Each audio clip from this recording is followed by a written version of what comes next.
badossier balio lukambo to bana minazali loko te na monde akosala te bandi kolala kaka libanda na bana na 2 mois libanda bande kona elanga wana ezalaki ya mbula ya 2018 nazola libanda na bana abalongoli kamba mboneni trouble mental baboti susu ke azana covid-19 batinge na clinique universitaire à cause de covid. Mais écoutez, avant transfert na la clinique universitaire général Kassongo a tindaki dit par la police des hommes armés de police na CNPP pour qu'ils enlever ba police na ba ke oh to yoko za limonase pourquoi oh azana covid oh bokenele wapi on angalema mais we kozwa un malade azana covid sans protection bon même ndenge on a dit pour to na cabine ezala makambo wana na mai kama mai andili yango nena kena baduki na mazidi kola ya batol nena bandi ko la president mi president sunganga ina zola libana zola libana ngande na zonyo kwa mkonde so mona ngabo titi na le president ya ko telema ngona zola la kande ko sunganga okomisana ndoka president wana belanga likamboyo balokisala bango na nyoka malubango na somba ya pasi na mbongo na ibaka te batekela bazana bomo ipe bazali azo defendre ngape bazaso na banks mamba koya azo israel bango nanga Isaka ngai serviteur na bino grâce le prédicateur. Nous avons nasima ya actualité politique, nous avons nasima ya maloba ya bana mboka na mawetali politique. Ya lelo toza en direct de Kinshasa le 3 vendredi le 3. Ya lelo to na commune ya Kasavubu, ya lelo to na point de presse ya dynamique d'impunité zéro. Balobi il faut bacha maloba na mawetali actualité politique. Ordre du jour to nango déjà ba flasher biso ordre du jour ezali mibale. Ordre du jour moko ya moboko ya makasi ya liboso ezali mambo etali ne mwana temi azali wapi ya mibale boyebi bino totalaka na ba TV na biso que mama moko babotolaka lopango le président de la République abenga bourgmestre ya commune wana azongisela mama wana lopango na emeti lelo yo nanu bourgmestre ya memi mama wana te pa ya mokonzi ya mboka. Tala mboka na biso ngezo tambusama tala mboka na biso ngezo kendeka na mbutu mokonza mboka apesi ordre ma ordre ezali respecté te mokonza mboka apesi ordre ma ordre ezali respecté te ti lelo bourgmestre amemaka mama wana te pa mokonzi ya mboka amemaka te pa mokonzi ya mboka toyebi te soki bourgmestre ayebisa biso ayebi ndaka mokonzi ya mboka te tokende kolakisa ye to neni soki ayebi ndaka mokonzi ya mboka te aloba tolakisa ye soki ayebi c'est qu'à désobéir na mokonzi ya mboka yango bandeko ya dynamique d'impunité zéro balingi batia maloba na mayo etali ne mwana ntemi na mayo etali mama oyo fale bazongisela lopango na ye ti lelo bazongisela lopango na ye te maloba ebele mabe tokota na kati toyoka ndenge bakotia maloba. Nous avions encore fouiné dans le passé pour voir les concepts ou dans les rapports mapping. Nombreux de nos compatriotes ont été tués et jusque-là, aucune justice n'a été faite en leur faveur. Nous avions encore fouiné dans l'histoire des précédents chefs d'État d'Isaïr jusqu'à nos jours. Vous avez Mobutu qui pouvait tuer comme il veut avec Honoré Ngwanda qui aujourd'hui raconte les histoires en Europe. Nos compatriotes étaient tués. Jusqu'aujourd'hui, aucune justice a été faite en leur faveur. Le rat Désiré Kabila est venu. Il a enrôlé en armée le mineur. Il en a tué comme il a voulu aussi pour accéder au pouvoir. Jusqu'aujourd'hui, aucune justice a été faite pour nos compatriotes qui ont été victimes.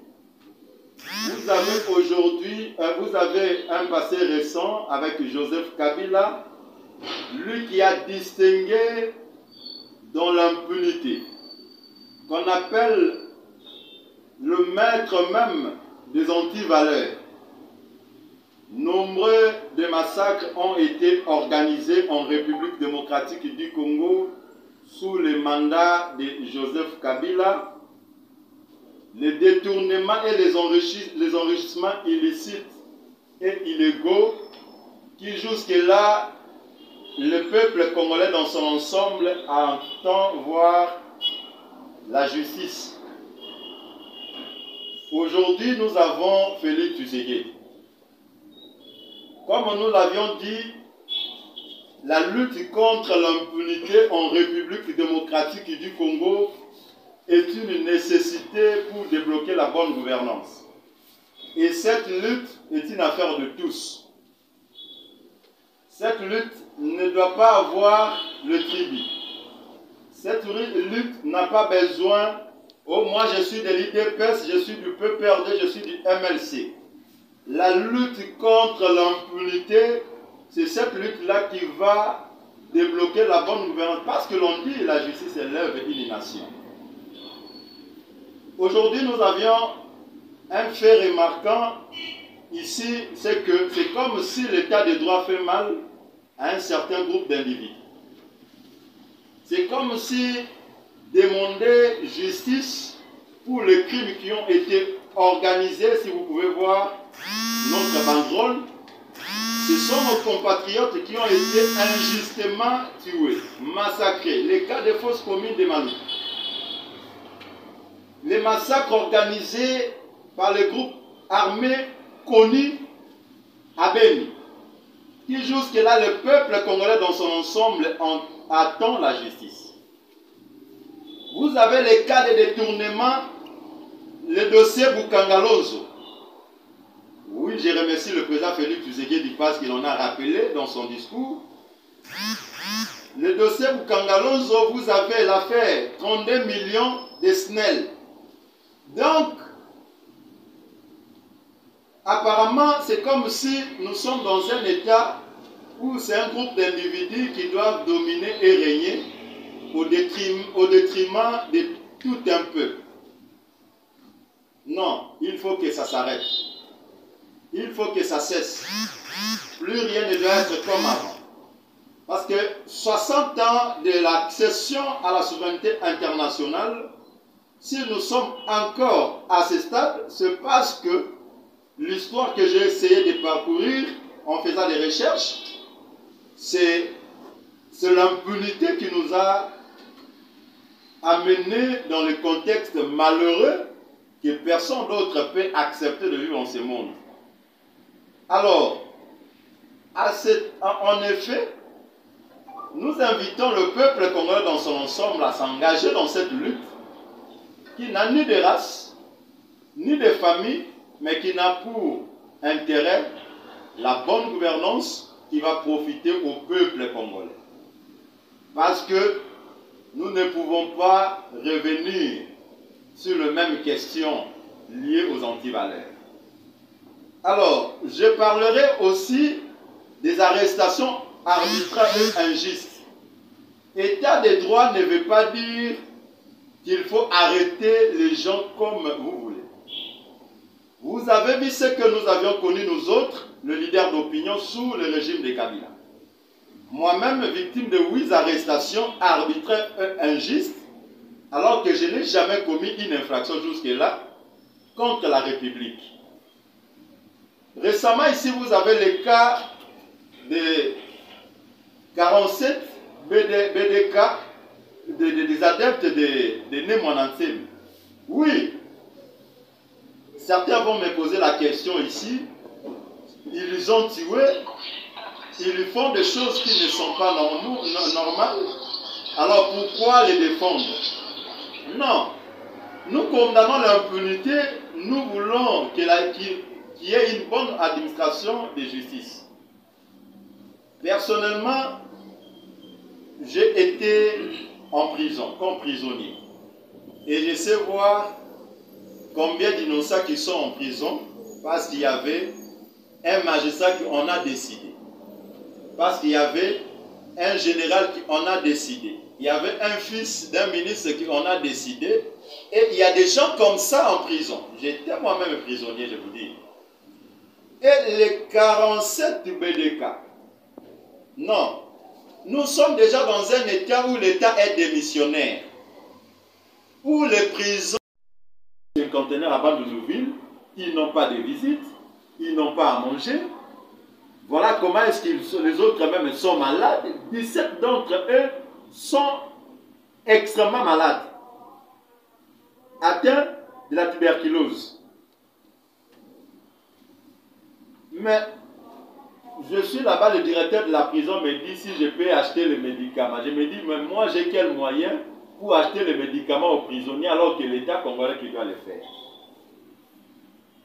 Dieu merci parce que quand Dieu donne la mission, donne la provision, il y a eu quand même les gens de bonne foi qui ont fait quelque chose pour que nous achetions au moins les vivres pour eux et quelques produits pharmaceutiques pour ceux qui sont là momentanément, qui ne peuvent jamais combler 2 mois. Chers compatriotes, je ne demande pas au président Félix Tshisekedi ou à la justice congolaise de libérer les 47 détenus des BDK. Mais je demande tout simplement aux autorités judiciaires et aux organisations de droits de l'homme de faire réfléchir à l'État congolais si possibilité il y a de ramener ces gens-là, même ici à Kinshasa, où ils peuvent avoir facilement des visites. Parce que l'État a l'obligation de nourrir le prisonnier. Soit, à la limite, ils peuvent le renvoyer au Bas-Congo. Parce qu'aujourd'hui, moi, en tant que défenseur des droits de l'homme, je ne peux pas accepter ces conditions que je vis là-bas. Je ne peux pas. Et vous avez, dans ce cas, les témoignages des autorités pénitentiaires, voulais-je.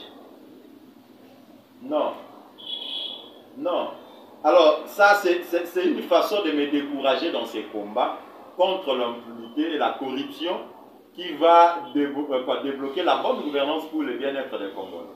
Alors, pour que je sois davantage encouragé, il faut que l'État congolais aménage ses prisons et qu'il y ait des subventions. Ils ont fait 6 mois sans être subventionnés par l'État. Mais pourquoi alors détenir les gens dans ces conditions?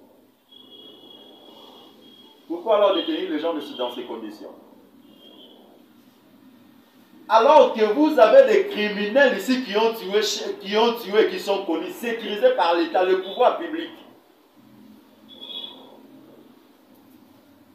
Vous avez des grands détourneurs de deniers publics ici, sécurisés par le denier public. Le monde n'est pas juste, mais les valeurs morales s'imposent à tous les êtres humains. Le monde n'appartient ni aux riches ni aux puissants, le monde appartient aux hommes de cœur. Non, il est temps que nous puissions révolutionner notre société. Il est temps que nous puissions changer notre pays, la RDC. Nous ne pouvons toujours continuer à espérer à des politiciens véreux, malhonnêtes, qui sont là que pour leur ventre. Mesdames et messieurs, chers compatriotes, je ne peux jamais chuter sans remercier le président Félix Tshisekedi qui a gracié le prisonnier de l'affaire Mouzé. Vous savez qu'il y a certains journalistes qui me connaissent très bien ici. Comment est-ce que nous nous sommes battus avec Maître Jean-Claude Katende ici pour que ces gens-là aient la liberté. Mais ils sont bénéficiaires de la grâce présidentielle du 30 juin 2020. Voir encore, je sais que c'est un dossier à haut risque et j'aurai des menaces comme j'ai toujours l'habitude d'en avoir, mais nous ne cesserons de parler ici. Et parce que nous parlons de droits de l'homme, nous avons ici dans cette salle une maman. Devant la presse, je vais passer à cette maman ici, il va venir ici, le numéro du directeur du cabinet du chef de l'État. Le directeur du cabinet, quand le président de la République a rétabli la dame dans ses droits, c'est-à-dire une veuve, et le bourgmestre de la commune de Limete bloque la situation. Nous sommes dans quel état? Jusqu'où nous allons avec ces pratiques? jusqu'où les plus faibles seront marginalisés par ceux qui sont forts. À votre permission, les organes de presse, j'aimerais que la dame qui est de l'autre côté puisse passer ici pour qu'ensemble, elle vous explique sa situation avant de répondre à vos questions. Pour la première fois que je l'ai vu, c'est-à-dire un de mes collaborateurs qui est en France, qui a suivi les images, comment est-ce qu'elle était en train de pleurer, il m'a passé ses contacts. Et aujourd'hui, je l'avais invité. En fait, le président de la République l'avait rétabli dans ses droits. Et un bourgmestre, je ne connais pas son nom, j'ignore son nom, j'ai fait ça, Siama, est en train de bloquer la décision du chef de l'État, est en train de faire ce qu'il parle. Et devant les organes de presse, je passe à la dame le numéro du directeur du cabinet du chef de l'État, je l'ai dit, parce qu'ils sont là pour servir la nation et la population. Et comme c'était le chef de l'État qui l'avait rétabli dans ses droits, elle va entrer en contact avec le cabinet du président de la République. Et le bourgmestre, qui est au-dessus de la loi, va continuer à le faire. Maman peut expliquer devant les organes de presse sa situation. Oui. En tout cas, namona ndenge ya koloba te po esalanga pasi.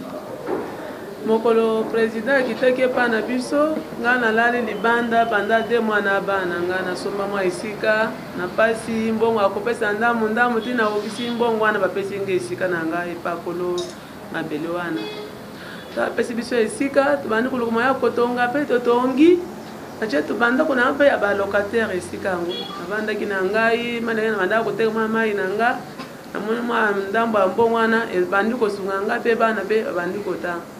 Papa moko aye kubima wana alobi madame esika obosomi eze esika na mama te papa eze esika na yo ndenge nini lakisa mikanda na yo alobi eze esika na nga mite eze esika na yo te baba batekela mbaza na bengi bato batekeli nga baye alobi te papa ozotungisa mama tolie mbongo na ye yo esika wana ozala na ngo 20 metre oza ata esika moko opesi mbongo te ozwika na nko ndenge omesana kozwa bapanga bato na nko mawu apesi mbongo na ye ndenge no bana kotungisa ye apana nasaka na kadastre alobi nakolakisa bino ke naza muntu wa mbongo ana monaki lokola je bandeko na ngai nakoka na ngai ata koloba likambo oyo te osala mpasi nde na nyokwami tobandikama ba 2008 titi 2018 oyo tosambi soki tosambi na papa wana ngai nazalaki na bambongo yango te mbongo pesa esili yonso batama babokama bakobima basambeli yo tie komingi era akobimisa kwa jugement omoni afuti mo epa ba juge apesa $500 juge bomela masanga bomela secret ngana taye nazokoka te mbongo akopesa ata bavoka basambela likambo te papa nazobebisa mbongo boiske awa nakolonga zambe sunganga suka kaka ye akozwa raison basali descente première fois abimi akoti epa nanga 6 mètres mobana nga talite mama o likambo ekomi likambo su totikile ka 6 mètres yango wana ndambo totika na totikala mi papa likambo te so likambo ekosi azwi bongo likambo esili kaka ta bani tuko continue ti un certain jour naza te nakende koteka mai nayoka kaka babenyi ngai o mama oza wapi biloko nyonso libanda toza pembeni na mai ya njili kaka boye biloko aye na mutuka de mutuka basoda abandi kobimisa biloko na ngai bazobwaka nzambe ntango naye koyana miyebaki sute na ndenge napikaki crise namoni biloko nyonso babimisi libanda bandi kobuka eske basalaka boye ti bapimisi kobwaka biloko libanda azwi basoda atiki wana mwaye napusana ta na lopango na nga boye ezali susu te nakomi kaka na balabala boye so meki boye tobeto masasi suko jusque nakosala ndenge nini mpo na récupérer esika na ngai nakei na matete pa juge premier ya mwasi na leleli mama wana alobi abengi bato ya 4 mairie dossier oyo bosali nango nde nini mpo bobwaka mama ya biloko libanda te totindaki mpo basala descente ya suka civil azwa nani na ye makambo na ye po akende kokabola bango mpo mpango eza mibali papa na lupango na nga na lupango na nga papa wana adversaire tango ayoki bongo afuti mbongo ya kobuka wana akisi mbangu bake kobuka ngai sanga kopesa ata jugement ya kobuka bapesaki te tango esili bongo abandi kolala kaka libanda naza na mbongo te ya kobanda so badossier baleyo luka mbongo to banda naza eloko te na monde ya kosala te abandi kolala kaka libanda na bana na 2 mois libanda bandeko na elanga wana ezalaki ya mbula ya 2018 nazolala libanda na bana kana mikolo ya belanga boye bato ya quartier kaka oyo aye na eloko apesi oyo aye na oyo kosuma kasi akende koluka te si nzambe aye kosunga babeteli mwa eloko moko boye bakanyikanyi babashi na bandi kovanda kaka wana na bana kaka lupango na nga boye mwana pusana eza te nazanga momusu ya balabala boye ntango président aye kokita na 2019 awa na 12e mois le 23 décembre namoni mizambi na bana koteka bana ma président akiti mama azoya na quartier na biso na kati na ngambango ngaka nazoya azokita ti jusque kaka na esika ngo babotoli nga lupango bakiti tango azokita nga pe na nzambe na nga sunga nga bato ebele boye nakomana président ndenge nini na menji kofofile na se boye nakota esimbaki te nakende na baluki na nsima esika ngo nazolala wana nazovanda wana na mai ka mai ya njili yango nde nakende na baluki na masi likolo ya batole nde na bandi kolela président mi président sunga ngai nazola libana bana nga nde nazonyoka mokondo ezomona nga boye tititi naleli président aye kotelema ango aye kotelema banda kokende po akontinue ke akende esika ngo babengelaki ye atala esika ma aye kotaka na ndanu na quartier ndanu ntango akendeki lisusu te amoni asignale baninga na ye atali baoyo bajean nyonso bazalaki na nsima na ye mama nazolela nini nano papa nazolelela nde yo sunga ngai po trouver solution mpona likambo na ngai tande nazonyokama esika oyo nazalaka esika omoni kaka nde naza nde esika nazolala kaka boye président atelemi bandeko ntango atelemi esalaki epasi ali mama atika kolela atelemi ali mama oza na mikanda ya lupango mipapa naza na yango mwana apesaka mikanda mwana akoti abimisi mikanda apesi nga mikanda na ngai yango oyo mosusu eza na quartier oyo photocopie original epe tokimisi epa bandeko mpo moyen na bomango wana ezala te mpo papa wana alobi akobungisa nga abungisa tract na nga na bana nga tozala lisusu te mpo dosi oyo namoni ekokontinue kaka mpo ya kozoga esu lupango na yo ti nazalaki kaka wana nde sikoyo nazwi mikanda na nga président alobi zwa mikanda lakisaka mikanda nalakisi mikanda na ngai yango oyo nalakisi ye mikanda telema ngai nazalaki likolo na kiti boye sali loboko président alimete bourgmestre oyebi dossier ya mama oyo bourgmestre alobi nga mpe nalobi kaka na bourgmestre likambo ayebi yango me azovandela yango kaka mwa ayeba tala nga eza te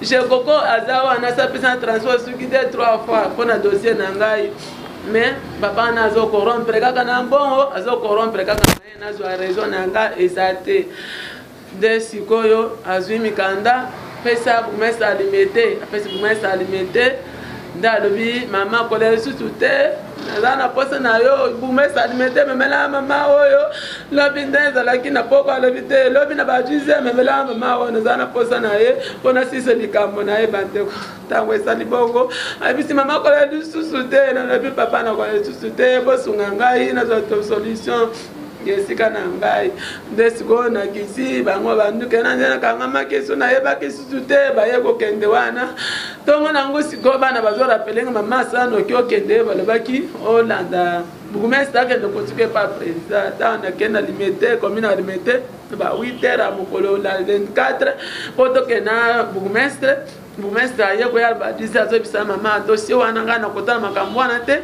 naza na makambo mosusu ya kosala ebelemi sunga ngai nazolala libana président alobi okende kotika nga ozoboye kotika nga mpona nini ozoboye kotika nga nazonyoka bana mwana bana na nga boye nyonso nazolala na bango libanda ozoboya puisque santa oyo akovote badepute wana mwasi wana na mbana ye bango nde banda kosalela bango campagne mpo bavote depute oyo nani bourgmestre alimete wana banda kosala ye mwasi wana nde banda kokabola babiloko banini mpo bavote bourgmestre wana mpona abima depute sikoyo monite ngai na bana libana nakota na epa de bourgmestre te adresse aye na mikanda badossier ya misana badossier akoti mpo nakota nga Bourgmestre alobi mama na kobima te nazo yamba te nazo bima na kotama kamwana sikote siko adversaire ya koti mbala moko siko comme soma kama ba dossier na yako kota yako koti sanga wana natali na moni dossier ba wanja papa wana komune wanja natali na moni ba dossier siko bani suna samba suna papa oyo nzambe na nganga na kokona nga sutena za suna mongo te akota ba avocat nana kosamela nga sulika mboyo nana kosamela ngai bourgmestre atalinga alobi te mama yo ozolela pamba tala mapa ye na mikanda na ye yango yo papa bakwesaki mikanda na ngai na maboko na yo ngi azaka na contrat puisque azosana kadasa na subasima moko te bandeko poza contrat poza na subasima azani acte de vente te azani fiche parcellaire te soit contrat kaka bongo siko bopesa kaka raison mais lupango mususu ngana lupango mususu to wela ta lupango moko te alobi ye kaka ndezo kende wana fotoko mamikanda esa te papa ozo kumisanga se ko olinyi kolobela ngai te poko komisa pa président te c'est que tosi mi maloba président te maman komi kolukina ba problème na ba problème te na bimi ya koza transfer mi papa na koza transfer na yote na bimi ngawa na zongi na nganda ko na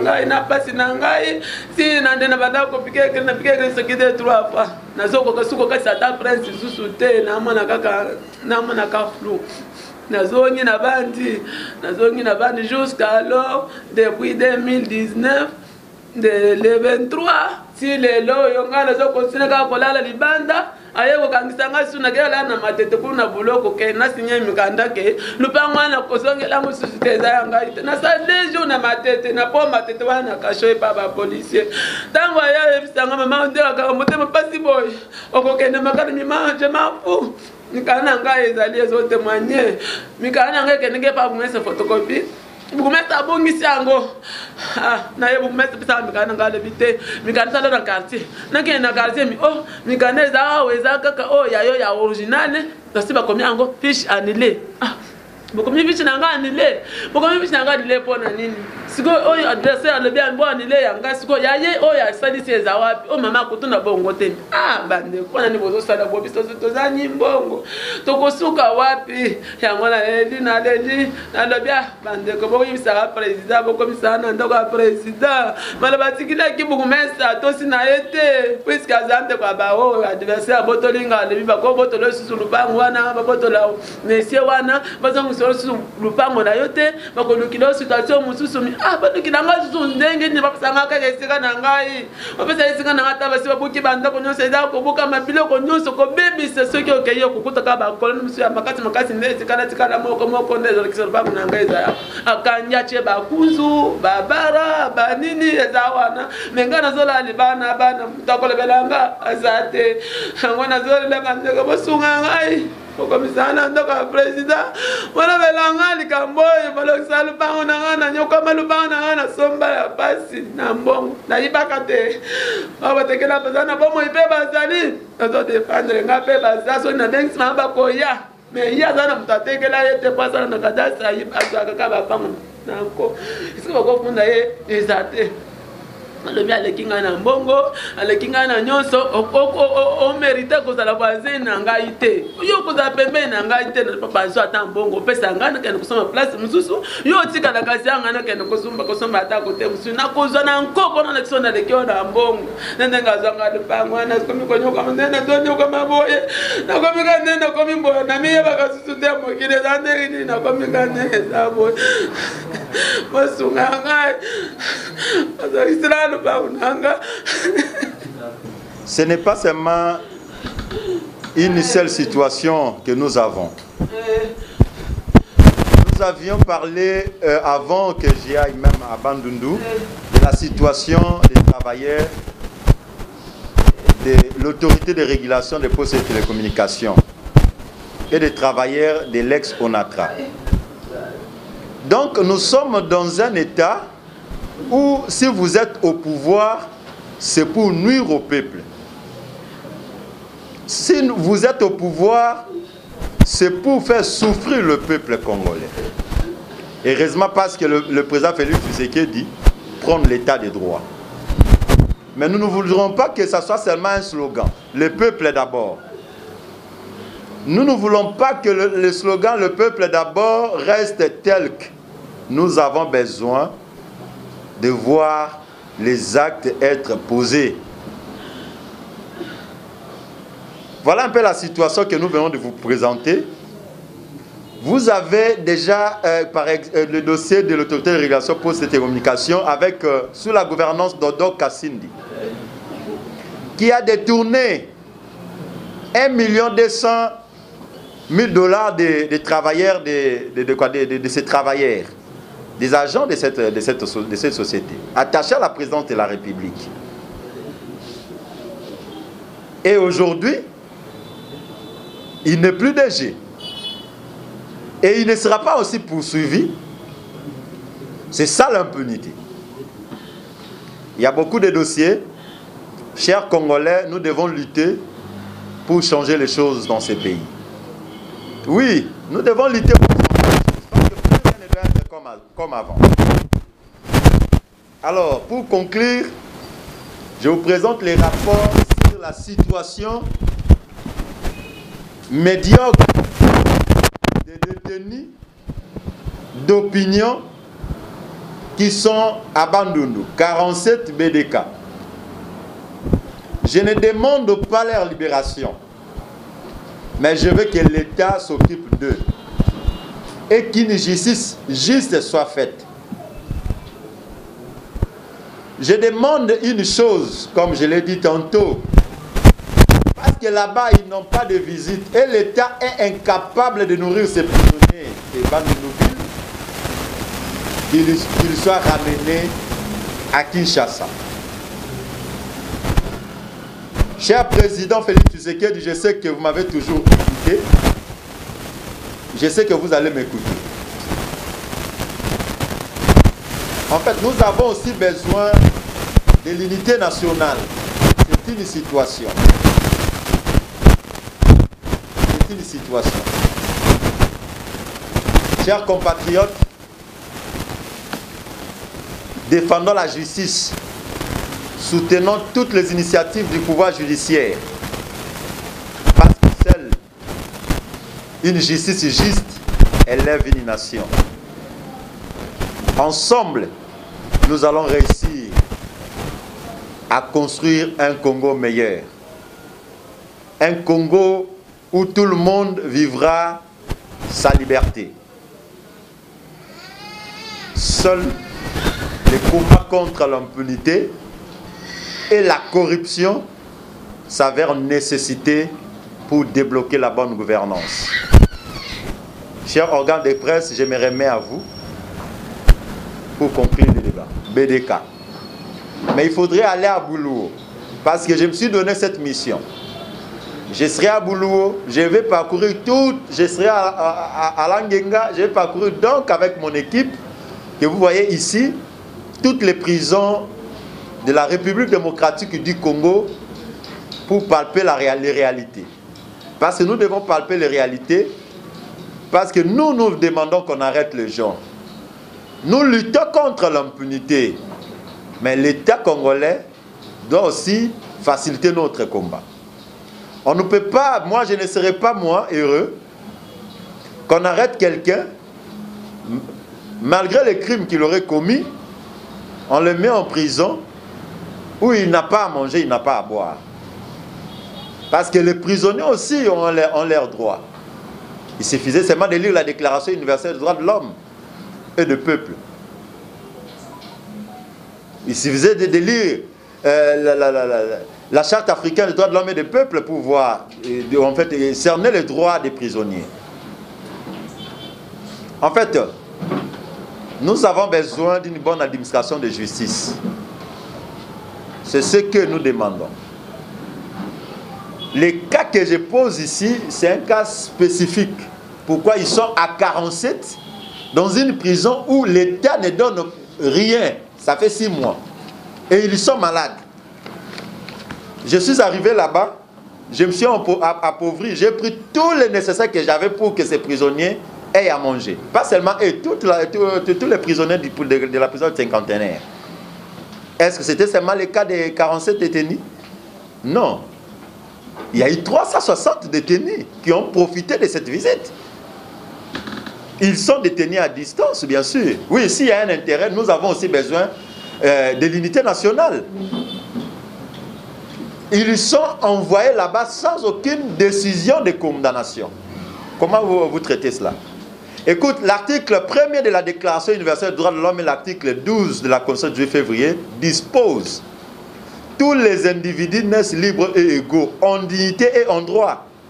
On n'a pas réduit les droits des prisonniers quand même. Moi, je suis défenseur des droits de l'homme. Nous défendons les droits de l'homme. Prisonnier ou pas, pourquoi je défendais la situation et je défends la situation des prisonniers dans le dossier Musée. Un dossier que l'on dit dossier rouge de Kabila. Vous êtes dans un état et fier de l'être où un individu peut avoir ses propres prisonniers. 20 ans. Et d'ailleurs, j'en encourage à Edi Kapende et ses consorts, dès qu'ils vont sortir, de relancer le dossier, de porter plainte à l'État congolais pour savoir qui a tué réellement Musée. Parce que nous avons besoin d'un procès équitable, d'un procès juste. Non. Il faut parler. Il faut parler pour la liberté des Congolais. Et c'est ces expressions-là qui vont consister à libérer le Congo. Nous croyons réellement que l'état de droit en marche, les Congolais ne souffreront plus. J'ai répondu à votre question. Comme on a dit, Nesakameso, Naza question à Bundia Congo depuis plus de 10 ans. Naza université de Nazaboye.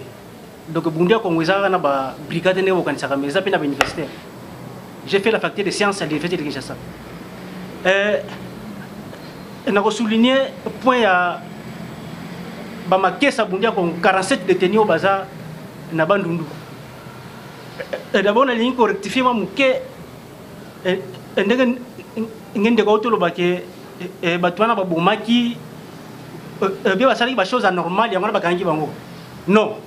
Presse opinion nationale et internationale faut yeba que le seul péché, la seule infraction oyo bakangele pour Makesa Bundia Congo, c'est le fait que va se retrouver qui na résidence à Nemonansi pendant la période de confinement.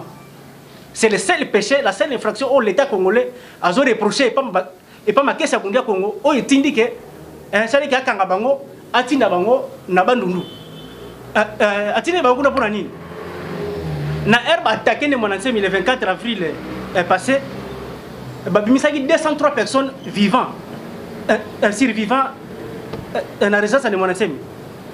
Bakena bango sur la Pékin. Il y avait 47 blessés. Nos 41 blessés. Ba libéré Kindambo. Misusu wana ba ponaki bango de façon hasardeuse. Ba lobi ke bino boza ba tête d'affiche. Il y a ba groupe skill nyonso zaki na pas de monanté bino faut ba kanga bino. Mais pour quelle infraction sans mandat d'amener sans procédure et le comme côté bazu bango atindi bango de fallait batina bango na prison ya Ndolo. Mais soit disant que le coronavirus qui n'a pas de moyen compte tenu il y a des conditions de santé wana nana ndolo baluki batina bango na bandundu bake bandundu sans subvention à l'État congolais.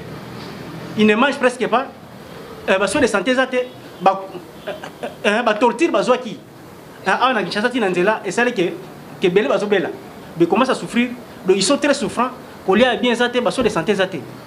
Donc, j'insiste sur le fait que la seule infraction où l'État congolais a monaki, qui va manquer ça va s'arrêter, et ça le fait il y a aux Aranda qu'on est monansemi en période de confinement.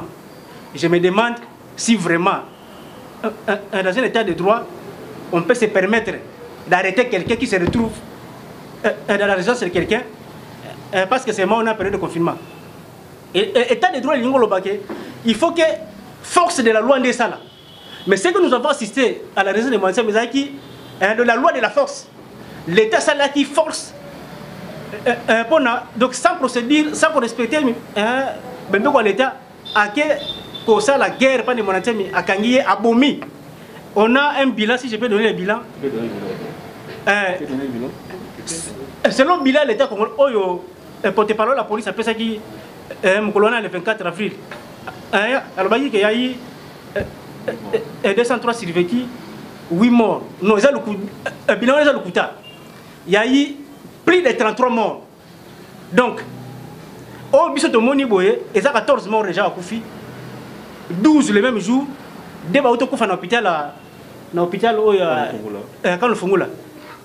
Il y a 19 disparus.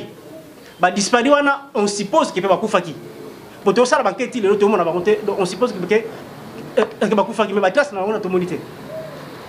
Donc, 14 morts, 19 disparus, beaucoup de blessés. Et on se demande tout ça dans l'état nini. Tout ça dans l'état nini. Némois Nansemi, Boyko Karamutu, soi-disant qu'il a troublé l'ordre public. Papier machette awa. Azaki na kota makasi na mutu. Médecin va soigner que lobby pour sa mutu et pour zo kezala kapasi. Mais bazoki si makasi awa. Donc intention est que va bomaye. Mais ko yiko bomaye te.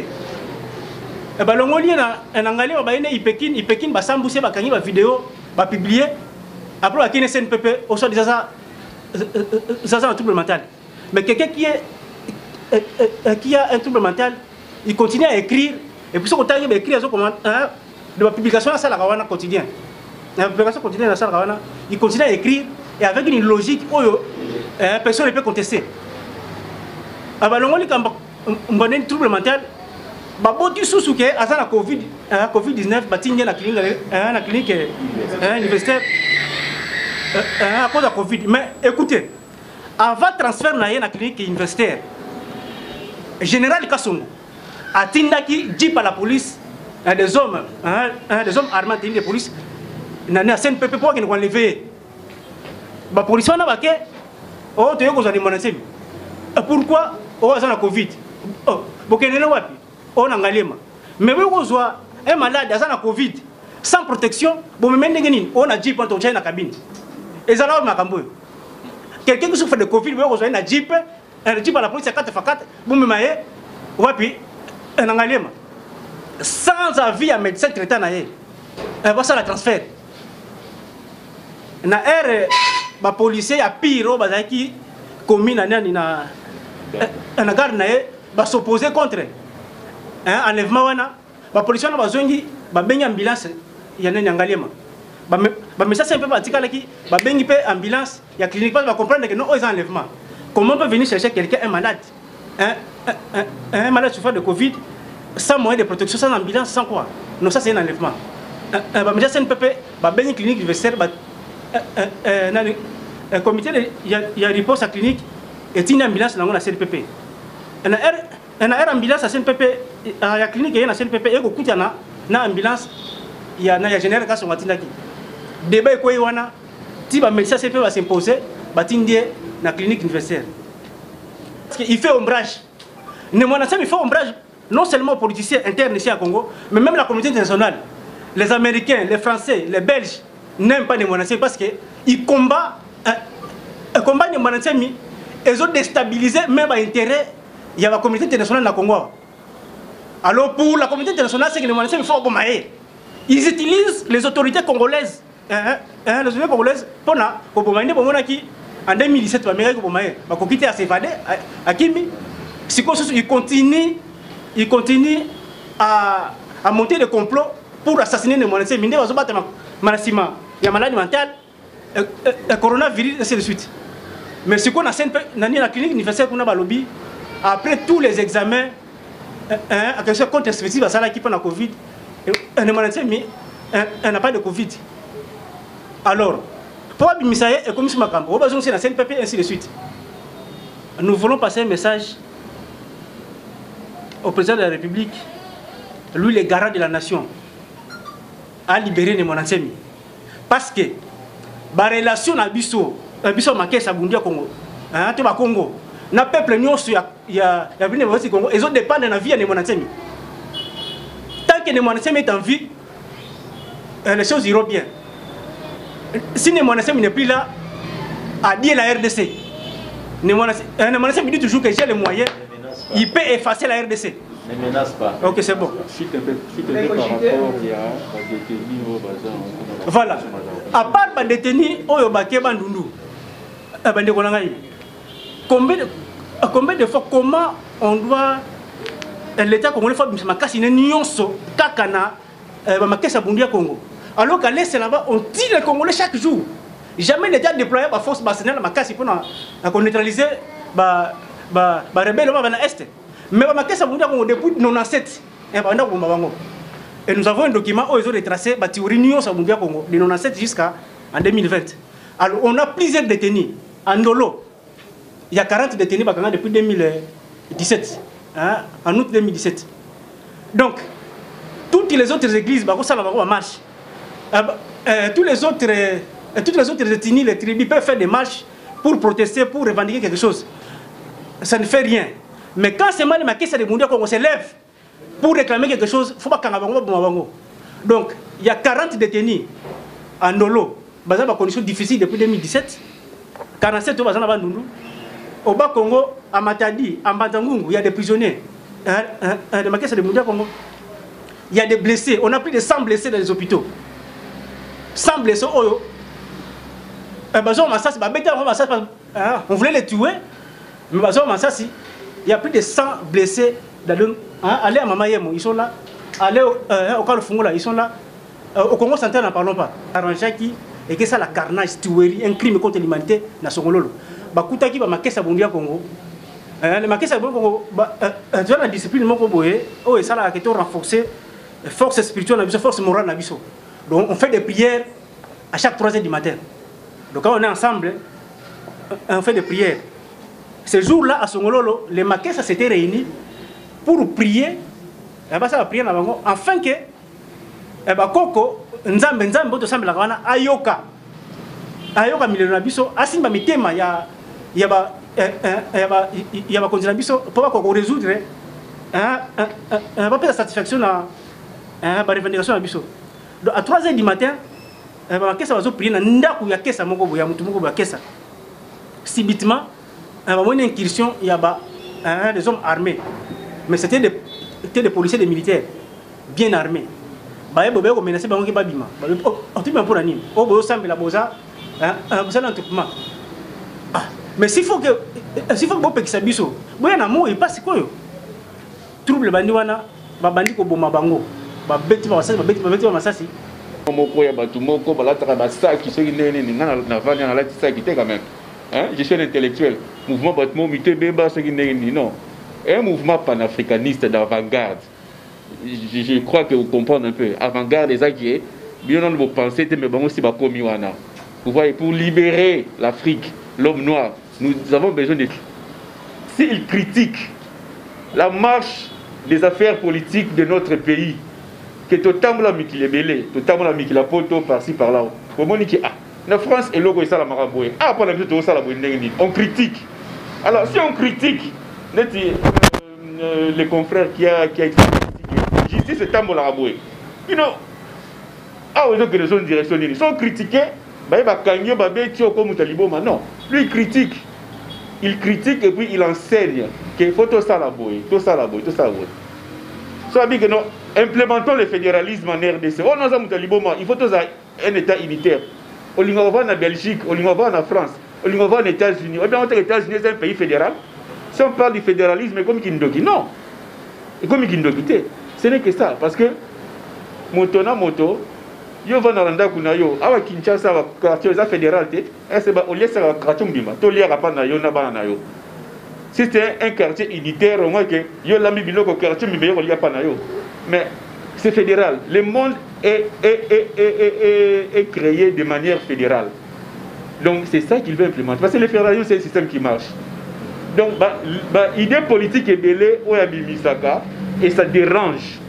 Ça dérange beaucoup de gens et il est combattu comme ça, mais ce n'est pas un fou. Et dans le mouvement, il y a des casseurs, il y a des intellectuels, il y a des fumeurs de chanvre. Je n'ai jamais fumé du chanvre. Je n'ai jamais bilamba basak et je suis un universitaire. Donc, pour nous expliquer qu'il n'est pas malade, il n'est pas fou, il va libérer. On peut pas aller arrêter quelqu'un pour qu'il biloko na ye. Non. Il y a ce kango sali fraction au yibi piné ya mutuka. E ba beti moi sinon ba beti bana ba yibi biloko na non. Ba ya kango na fait o commettre wana ya mabe ba kanglo na wana.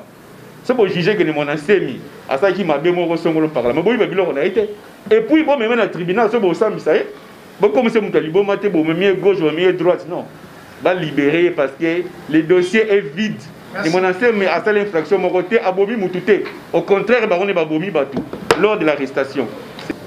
Après ces rapports, nous sommes en train de préparer le minimum 30 lettres et 30 exemplaires et des CD que nous allons déposer dans toutes les institutions du pays et dans toutes les institutions internationales. C'est-à-dire, nous pensons même saisir le Parlement européen sur les questions des droits en République démocratique du Congo. Nous comptons saisir le Conseil de sécurité sur tout ce qui se passe ici.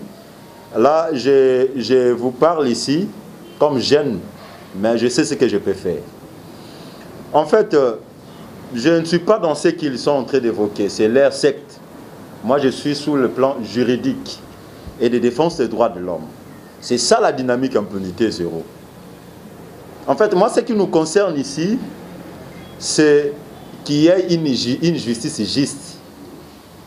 Nous ne voulons pas d'une justice de vengeance ou d'une justice de casquettes politiques. Non, ça ne me concerne pas. Oh, je suis maqué. Moi, je sais que tous les Congolais sont Congolais. Qui que ce soit, vous êtes Congolais. Diba Congo, Diba Ndundu, Di Kassai. Moi, je suis Kassaïen, n'est-ce pas? Et je suis en train de défendre les gens de Bas Congo. C'est pour l'unité nationale, d'après tout. Nous sommes un. Et le Congo restera un et indivisible, comme l'a déclaré Lumumba. Et c'est ce que nous sommes en train de faire. Ils ont commis des infractions. Alors là, ils sont condamnés. Mais ici, là où ils pourront mieux vivre, c'est-à-dire ils auront des visites. Parce que l'État congolais est incapable de nourrir à ses prisonniers. Alors, les amener là-bas, vous vous rendrez compte que un mouvement comme la dynamique impunité aujourd'hui, nous sommes en train de célébrer, je vous dis, un an d'existence. Nous arrivons quelque part là, vous trouvez que les prisonniers n'ont pas à manger. Et 360 prisonniers. Ils n'ont même pas de lit. Non, j'aurais préféré rester à l'année que rester dans cette prison des cinquantenaires. Moi, j'étais à l'année, j'étais au Kamtchat, j'étais au Demiap, dans tout, sous Delphé Caïm. Mais Demiap, c'est mieux que là-bas. Demiap, c'est mieux que là-bas. En fait, parce que vous n'avez jamais été dans les mêmes dans ces situations, vous ne pouvez pas sentir ce que je suis en train de sentir. J'ai été prisonnier pendant 8 fois sous le régime de Kabila. Je parlerai des arrestations, y compris des arrestations arbitraires, des cachots et des emprisonnements au secret, au Kamtchat, des MEAP, etc. Non, mais j'envie Kamtchat qui est là-bas. Et là-bas, alors que c'est une prison. Non. Je lutte contre l'impunité. Non pas pour amener ceux qui ont commis des infractions à aller mourir là-bas dans les lieux de détention. Non. Je lutte contre l'impunité. C'est pour amener les gens... Parce que quand vous êtes arrêté, condamné quelque part, c'est pour plus réfléchir. C'est ce que j'ai dit quand j'étais en prison. Le défi de vivre en prison, comme détenu politique et de renforcer ses convictions, n'ai jamais vu perdre l'espoir. Un jour viendra la liberté. Non. Nous voulons qu'il y ait un état de droit. Un état de droit, ce n'est pas seulement le fait d'arrêter les gens. Non, l'État doit être capable de nourrir les prisonniers. L'État doit être capable de soigner les prisonniers lorsqu'ils tombent malades. 18 d'entre eux sont atteints de tuberculose. Ces personnes-là. Vous voyez ce qui se passe. Et il y a ceux qui ont des infections, communément appelées mbasso, etc. Que tu ne... Non. J'ai entendu le journaliste d'antenne a dit un intérêt. Vous savez que si moi je dois poursuivre les intérêts sous le régime de Kabila, qui représente d'autres jeunes que vous voyez là comme en conseil d'administration que vous avez vu, par rapport à la lutte. Je vous ai toujours dit, Némi m'a pris, je parle devant les médias, à la présence de la République, à 23 h du matin, de la nuit, pour négocier avec moi. c'est parce que je n'ai pas envie de vivre. Non, l'intérêt que nous devons défendre, c'est les Congolais et le Congo. La menace qui pèse sur la République et sur notre peuple est plus vaste que nous-mêmes, est plus vaste que nos ambitions. On n'a pas besoin d'argent pour vivre, car Dieu sait ce qu'il fait de tout un chacun. Mais nous avons besoin de défendre réellement les Congolais. Et cela en toute indépendance. De partout, en Afrique, en Europe, en Amérique, en Asie, en Asie, vous avez la confiance, vous continuez toujours comme ça, la confiance. Tokocha maloba tiba koyoka tinasuka. Il y a lolo swami, papa na ornela swami, kulutu ya Judith swami. Ah, merci nengo Ozali, merci nengo Ozali moto ya Yambo. Oazo soutenir émission Chama Loba. Bozagi ebele de partout à Rolanda Bisso na bosanité le président, il y a Abel, le président Abel Francis Elanga direct depuis Paris, Francis Elanga depuis Paris. Bozalaki ebele à Rolanda Bisso. Bourgmestre Sogo yebinda kwa mokonza mboka te loba to ndoko tika yo mama oyo fo azalo pango na ye. Sogo yebinda kuna ye te loba to ndoko tika yo. Ne mwana ntemi. Azana COVID-19 azana ngobi azana ngote. Sogi azana ngo. Mais bon la kisabiso ya tato mona pete. Bon la kisabiso e. Bana poto actualité eza goyina na Kinshasa il faut to ye bande mona temi azali wapi azobela nini de lundi de ja to yambela bino mako ya ba cadre ya ne mona temi o ya rochama loba na mayo etali chef spirituel na bango o tilelo aza détenu o tilelo bandimi na ye batone nyas ba cadre na ye baza détenu akoya po chama loba. Merci beaucoup. Nous avons insisté na confiance au Bozo Pesabiso de partout au Bozali. Et ça engaille humble serviteur à nos grâces les prédicateurs. Tokutani bon ami collègue avec la même sagesse et la même énergie. Merci beaucoup.